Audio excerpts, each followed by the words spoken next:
public education is funded poorly in Texas. 90% of the people who are coming out into our job market to keep Texas strong and as an economy are coming out of public schools. We believe 100% vouchers are bad policy.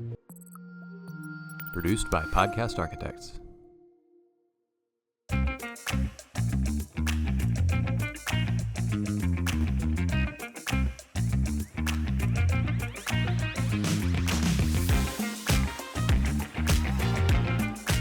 Welcome back to another episode of The Path Forward. We're here in Dallas at TexEdCon, and I have a very special guest, Amy Dodson from Raise Your Hand, Texas. Good morning. Good morning. Welcome to the show. Good morning. It's Friday morning. We're sitting around looking at across the exhibit hall. It's a beautiful day to talk some public ed and just engage. I love it. You know, we're stationed by the buses, so I got a little anxiety thinking that we're going to have to go do car rider duty. As a former principal and superintendent and teacher, it just gives me a little anxiety about the buses running You're on looking time. for the cones. You're looking for the bullhorn. I'm looking for my walkie and my watch and making sure, like, hey, we got to get them. Where's first grade? First grade, come up. Next up, second grade. No, ma'am, sit down. They got to roll. That's right. Count them, and let's get them That's out. right. So, That's right. Yeah, a little flashback there. But let's talk Raise Your Hand, Texas. Yeah, absolutely. Obviously, I'm very familiar with it, but for those that don't know, what is it? What's the mission, the vision, and how do you support educators? I tell you what, I love to explain Raise Your Hand Texas to folks that are unfamiliar. And sometimes they think, oh, you're pretty new, right? It's like, no, back in 2006. So we've been around 17 years. Has it been that long? It's been 17 years. It's kind of hard to believe.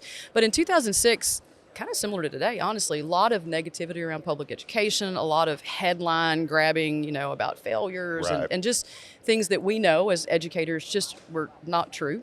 And we needed to push back a little bit. And so Charles Butt and a group of engaged citizens, but led by Mr. Butt, founded Raise Your Hand Texas and said, we need someone to step up and step in the void for teachers and for students and for public education in general. And you ask about our mission.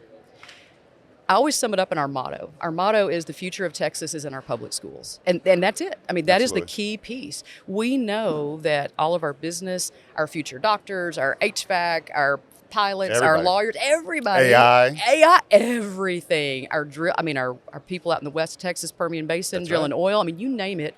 90% of the people who are coming out into our job market to keep Texas strong and as an economy are coming out of public schools. It's vital that we do the right thing for public schools. So Raise Your Hand Texas, we work in Austin, and then now with my role, we work across the state to get people engaged and to really speak up about public education for good legislation, good policy. So what led you to be a part? Like, I'm assuming, hey, I just want to do this and see what this is about. So. It goes back. It's so funny. You know how there's just those intervening points in your life that you look back and go, wow, that was a God thing. Mm-hmm. In 2016, Raise Your Hand Texas decided to do a grant project for blended learning, which is a dynamic instructional redesign model.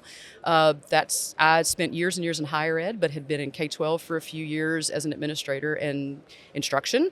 And so when that grant application came out, I went after it, and our district where I was one of the 5 original winners. And so we were a test site across the state, and then they sent me to Harvard. We have great programs where we send school leaders to Harvard for leadership training. By the way, I could never get accepted. We'll talk about that later. It was clearly an oversight. It was an oversight, Rick, clearly. Mine got lost in the mail. It did. In fact, I may have seen it.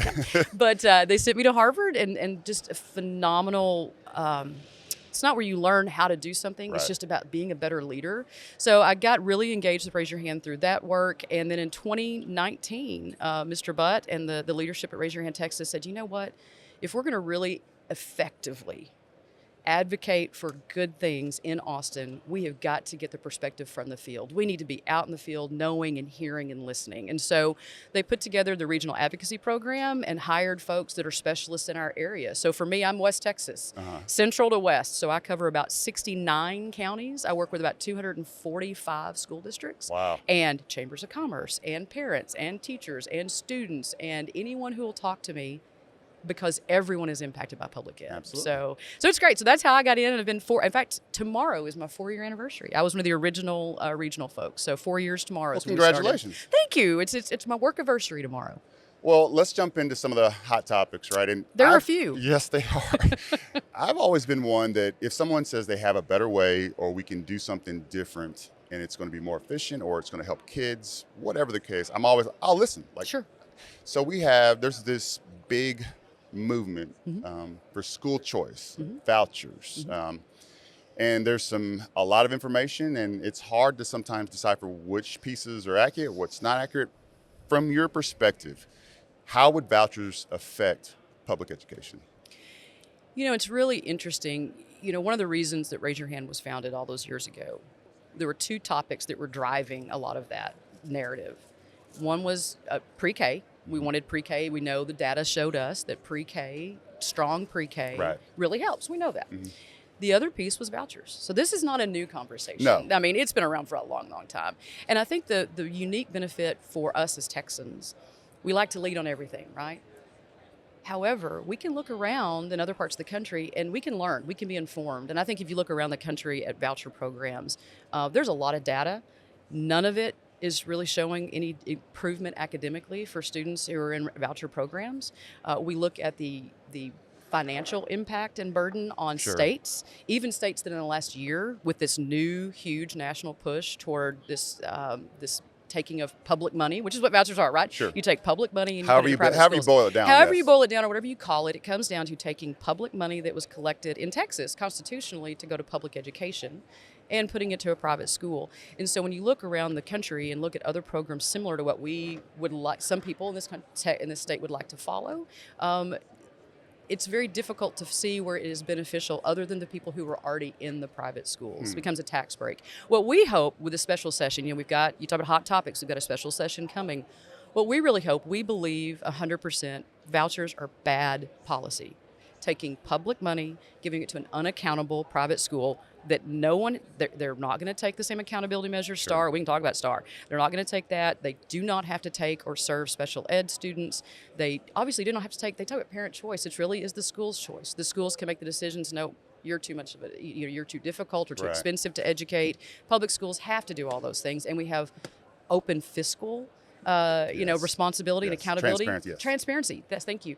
And the local school boards, the best government's the closest to it. So local elected school boards, when parents have a concern, they can go right to their school board and have an engagement here. So it's bad policy in our opinion, and I hope we can change the conversation to, man, let's fund our schools. We've got $33 billion in surplus, and we walked away with not giving anything. No teacher raises, no increases to funding. So I hope that we're going to have a conversation around vouchers. Our position is bad policy, but let's talk about what we really need to do to help schools, and that's put the money that way. So if I was going to argue the other side of it, right? Has it been successful? What would I be pointing to say, hey, this works here, or this works? See the success of vouchers or funding public education in a different form. Does it work anywhere? Is there a model that's been pointed to that, hey, it's been knocking it out of the park? I think that the best way to answer that question is if you look at Michigan State University, Josh Cowan, I believe is his name, did some research years ago, about over a decade ago, and started having the conversation about vouchers and he was a proponent, and he started looking at data and thinking, oh, this is a good model. So to your point about looking for some successes, if you follow him now, he is the strongest, largest, loudest anti-voucher person. Based on data. He said, I used to be in this camp, but now I'm looking at the data. This is decimating. This is decimating to public ed. It's unsustainable fiscally. It separates students, and you've got haves and have-nots, and it's a system that is not viable. And so I think that's the best answer there, is to look at someone who was a pro and who used data, and now is on the other side going, whoa, and a litany of information out there that can show and to point to the issue and how it's not successful and not sustainable. So you mentioned accountability, and we're going into a new A through F, right? And as being a part of STAR and TAX and all of the iterations of accountability, all the acronyms. And I know as a teacher, as a principal, as a superintendent, how much emphasis we put into that, whether right-fully or wrongfully. It is what we do because it's what people say you are, right? How's that changing? It feels like the deck is being shuffled again for us to figure out. It is, and they're changing the cards. We had old maid cards, and now we got Uno cards, and no one told us that we were switching the deck. It's like, okay, you're playing old maid, and now once scores are going to be released. By the way, we were really playing Uno, which that's. It's kind of a stretch and it's laughable, but it's really not. They really have changed. To your point, your experience, and this. Students are not one day, one test. No. They're not. They can't be boiled down that way. Nor can schools be boiled down that way. And we need accountability. No one in education has ever said, "Don't hold us accountable." Sure. Don't. That's not it. I mean, we're teachers. We give tests all the time. I mean, this is part of the makeup and DNA. The iteration of education is about testing and moving and adjusting and learning. Absolutely. Right now, the situation we have is an accountability system that is supposed to be fair and transparent and communicate to communities and parents exactly what's going on. Right. But when you go and talk to parents, which we did, Raise Your Hand Texas just wrapped a 1.5 year work on Measure What Matters, which is about, let's just see, what do Texans think a good school is? And when you ask them and ask parents, they have no idea that elementary and middle school, so 3 through 8, there is no impact in that metric of the letter grade they're given that's not about STAR. None. It's 100% STAR based. So that's one day, one test on the backs of 8 and 9-year-old third graders on how they do on that one test. And parents they go, wait a minute, I thought this was telling me if my kid was safe, if my kid was happy, if they got fed, if they had all these things. None of that Right. is a part. So one of the things that we have done, and I'll get to your question specifically, but is really talk about, let's de-emphasize the STAR. It's good. Let's have it. That's fine. We need a test, but let's de-emphasize that. Let's talk about all the things that schools do that they're required by law to do and should be doing well. So let's do that. Right now, the new system there's lawsuits. It's been pretty public. A lot of districts keep adding on every day to the lawsuits to TEA. And the situation was this: without warning and without any time to transition, the goalpost was moved. Right. They did not tell us what the metrics would be in order to get a certain accountability grade. They changed it. Did not tell us until after the tests were already taken. And on top of that, they changed the test. They ramped it up. They added all fully online. For some students, especially 3rd and 4th grade, 5th grade, this is the first time they've ever taken an online test. And now it's the one day, it's the one test, and that's going to go to their score. All these changes happening at the same time, which makes it very, very problematic. And then to top it off, for accountability for high schools, they changed the CCMR, the College and Career Military Readiness Standards, which is a big piece of high school, because high schools do have more than just the STAR test. Oh, absolutely. They've got other things, but the CCMR scores are based on the students that graduated a year ago. During the last few months, TEA has changed the measure that you can, in order to earn your letter grade or your portion of your letter grade from CCMR. They've changed those numbers based on students that graduated over a year ago. There is nothing schools can do. This is completely out of their hands, and it's going to impact them. So a lot of discussion around accountability right now. Is it safe to say that schools are expecting lower grades? Oh, yeah. Oh, yeah. Why would we do that? Is that, I mean, I'm asking to speculate. Yeah. Is it political? Is it we're trying to figure out a better system? Is it, no, we really want to push growth? Can it be all the above? It can be. I think that's the best answer. I'm not going to ever try to put myself in the mind of our public servants, Sure. our elected officials. I respect them and appreciate their service so very much. Who would want to be in politics? I mean, honestly, in this day and age, it's very difficult. So I will not put myself in their space. But I think all the above has to be a reasonable answer. I think we do want growth. Who doesn't? And that's the key. You talk about schools expecting lower grades. They are, and they're trying to get in front of this and talk to their communities and try to explain something that's very difficult to explain, that their students will show growth. Most of these schools are going to drop a letter grade. Their students have grown. They have done growth, which is what most people in the community, business owners, parents, expect. And yet they're going to have a lower grade. Trying to explain that to even to educators, but much less somebody walking around the street going, did you know your school went from a B to a C or from a D to an F? No, that's terrible. What's going on? What are they doing? Exactly. And the bottom line is they probably did a better job than they did last year, but someone changed the game and changed the rules after we started playing. So the amount of pressure that teachers and educators are feeling, I mean, it's got to be immense, right? Grist mill. And I'm fortunate to be able to travel to other states and talk to other superintendents and view how the other half is living to some degree. But the constant is teachers are leaving the profession. Educators are leaving the profession. Superintendents are leaving the profession. Mm-hmm. Crisis. They finally used the word crisis last summer. Well beyond that. What are you hearing? What are you seeing? And how do we help retain? Sure. It's really funny. One of the most broadly quoted statistics on teachers leaving the profession was actually our sister organization, the Charles Butt Foundation. CBF does really rich polling every year on a lot of different things. And so the most widely quoted statistics in New York Times everywhere was 77% of teachers are seriously considering leaving the profession. Yeah. Well, good news. The newest poll, it went down. Now only 75% of teachers seriously, hey, we gained 2 points. We'll take it. It is. It's really, really tough. You know, as I talk to teachers and I talk to higher ed folks, they're doing teacher ed prep. We have this constant. Let's just lay it out. Yeah. They're not paid. I mean, we are as a state. I mean, teachers across the country are underpaid. We know that. This is not a uniquely Texas. But Texas situation. is at the bottom. Texas is at the bottom, exactly. Even though it's it's a national issue, it is a state issue. We are thousands of dollars behind. I think the number, and I could be incorrect, but $7,000 to $8,000 less than even the average nationwide. So teachers in Texas are paid far less. Health insurance, our teachers' health insurance premiums are horrible. They cannot keep up. I have to say this. So, coming to the private sector, my insurance is so much better and so much cheaper and so much more responsive. The options, it was a shock to me that it was that vastly different. Oh, the same with me, Rick. Same with me. I was like, oh my God, this 28 years in ridiculous. education. I walked out and I went, I'm sorry, what? I get vision? I can do this. In the great example, I've got two teachers in my region that I just love and adore. Both, they're two different school districts, husband and wife, over 20 years in education, both of them. They have two children.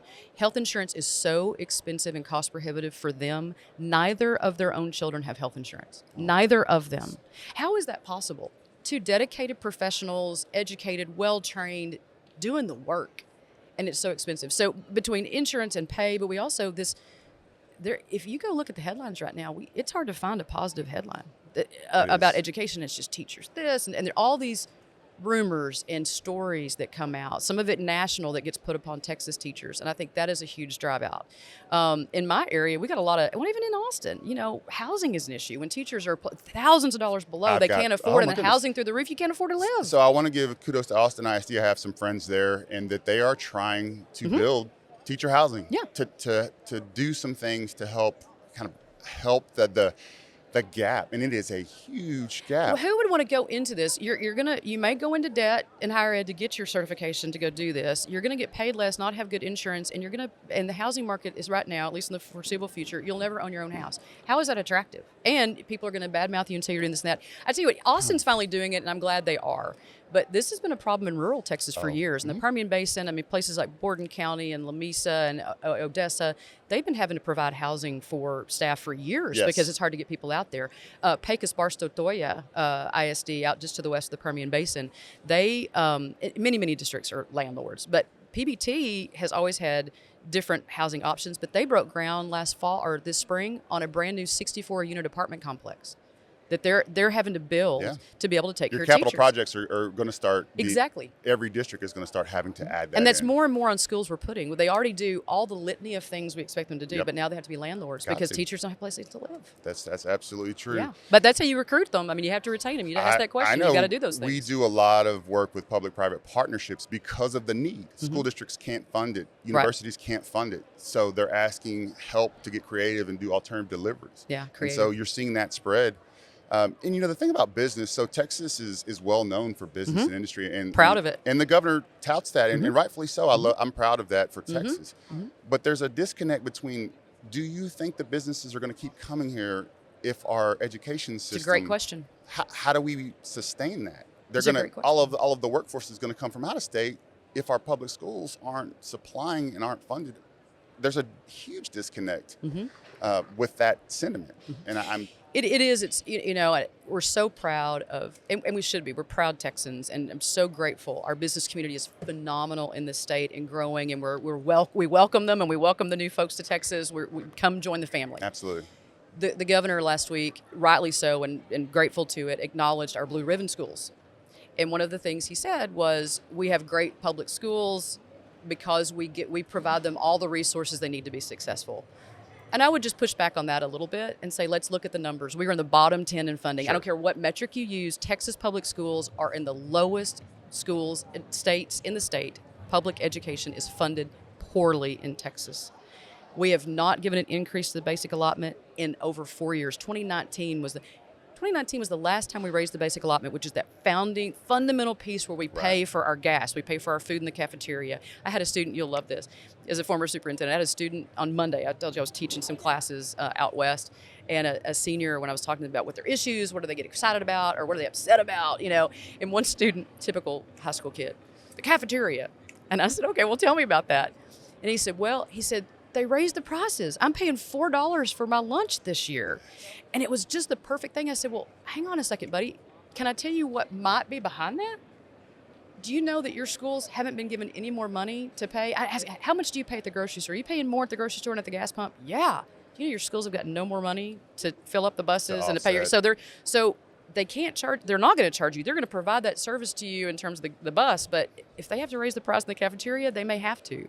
So we have got to truly commit to that. Put the resources, put the funding. $33 billion in surplus needs to be directed to pay our teachers if we're going to retain them and to take care of our schools. I think I want to float this possible solution, right? And it's not an easy one. If it's a good one, I'm taking it to Austin. Oh, you can take it, because I am very, very passionate, love everything career and tech education. Love the innovation behind it. I think we need to do more to innovate. I think if we partnered with business, instead of just some here and there and career days and field trips, but if we integrated with business more heavily, right? Like there's internships, not just ribbon cuttings. Internship, internships. And the businesses are so interconnected with the schools. All of a sudden that changes the narrative in the field, right? Because all of those voters, all of those business owners, everyone has a stake, a vested interest, because not only is it in their community, but now they're potential employees. Right. There's a relationship. And I've seen that in small doses, but I think that could do a great deal of kind of bridging that gap, where people that are like, I don't have a stake in the game, or I really don't care, or hey, I just want to run my business and get tax breaks, and rightfully so, I get that.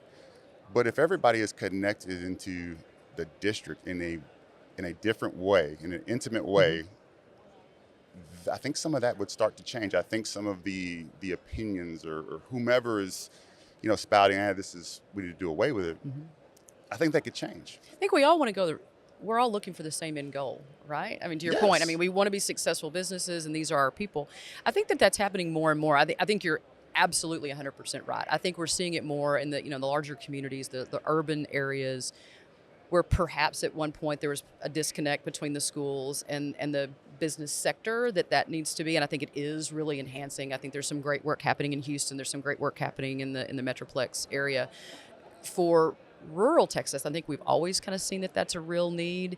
And you look at some of the dynamic new CTE centers, to your point about the CTE, I mean, Amarillo, phenomenal, beautiful new center that they are really doing dynamic things. In Odessa, where I am, or where a lot of my folks are that I work with, the automotive industry has really gotten with them and donated old bays, to say, let's make sure we're doing auto tech. There's one, you can ask about retaining teachers. There's one district that I work with out west near the Permian Basin that their new CTE center, they put a woodworking area, like really craftsman, like construction trades. And one of the things they're doing is they are teaching and training their students how to build tiny houses. So it's a big deal, right? So they're building tiny houses, but their thought is when those tiny houses are built, some of them they'll sell as a to keep putting back into that program. The others they're going to put on land that the school district has to help house teachers. So it's really working together. I think there's a lot of creative things that could happen, but between CNA and HVAC and welding, and I mean, we really need in the Permian Basin, we need more people trained in, oil field type things. I mean, just the basic thing. What is the driving economic market in a community, and how does the school work and partner with that? And the communication needs to be stronger. I think it's getting better, but it absolutely needs to get stronger. It is. I would say that we need to evaluate how we sell things to students. 100%. Because we see we were having a conversation after our Talis event about what we liked and that's all well. We like how we experience things. Sure. We think of school how we back in the day. Yeah, because that everybody does, right? But selling certain programming to 15-year-olds, to 14-year-olds, sometimes it doesn't resonate. And we're like, why is this not working? This is, a $120,000 job walking out the door with a certificate, and we can't figure out where the miss is. And I think sometimes it's who's the mentor, how are we selling it, and how do we make it digestible for students that they're going to be interested in. And it has to go up, realistically, and you well know, any sort of change in the CTE, what's really need that dynamic, instant pivot change to create a program that's beneficial for the market right at that moment. Yes. Is sometimes difficult to execute because it still has to go through channels to have a curriculum made and the curriculum set up, and then to get funded, because bottom line, the schools, they can't just put a program into place and fund it out of their own pocket. They don't have a pocket like that. But if the relationship with the industry is there, I work for Accenture. I guarantee you, if Accenture called TEA and said, "Hey, I've got an AI program that I want to implement in 6 months, and I'm going to dump $500 million into it because we need coding. We need." I bet we figure out a way. I bet TA will figure out a way to make that happen very quickly. I think you're right. I think those are the conversations that need to happen. I think it may happen locally, but I think you're right. I think that's the phone call. It's like, hey, we've got this, and if you've got that plan, put that forward. Don't fire me over that. I didn't just get us on the hook I for $500 heard million. it's recorded. I don't know. Please don't. But but you're right. I mean, the businesses can drive this. We need more engagement with business, top to bottom, east to west, north to south. We need the engagement, the communication. Absolutely. We need that at the local district level, and we need it at the state level. I mean, not just and in that positive, constructive way you just laid out, not a finger pointing or anything like that. That constructive, like, hey, this is something we need. You have our future employees. Let's work together to get this. That is. It's all interconnected.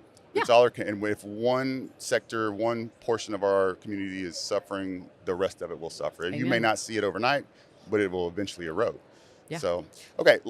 If someone wants to get involved with Raise Your Hand Texas, so they want to learn about Raise Your Hand Texas, where do they go? Who do they talk to? Can I give them your cell number? Yeah, absolutely. My cell number is out there. I'm joking. Don't put that on there. It's on the website. You'll find it.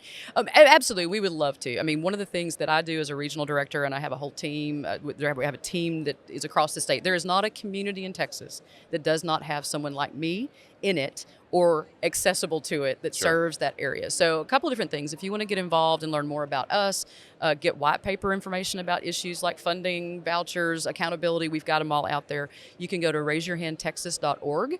So raiseyourhandtexas.org. If you want to get engaged, like I said, you can find all sorts of information on the website, but you can also, right at the top of our website, there's a link that says get involved. Makes it super simple. We have a newsletter that comes out every Friday during the legislative session called Across the Lawn. We're very creative because our offices are across the lawn from the Capitol. We're right there.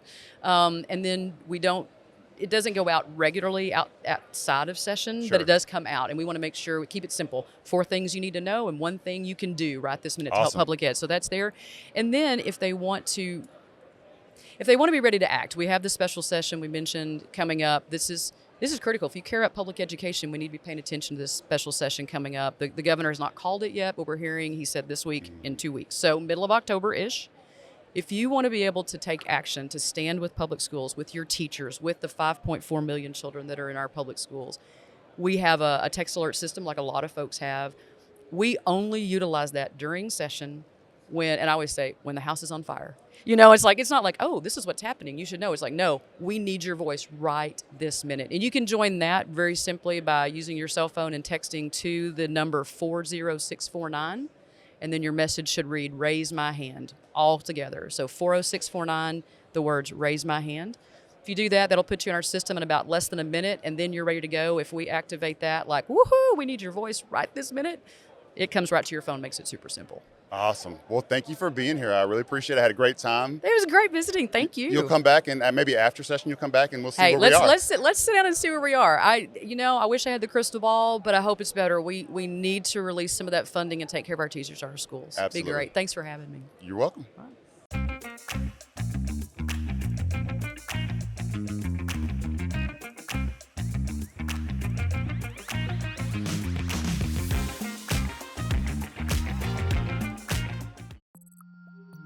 Produced by Podcast Architects.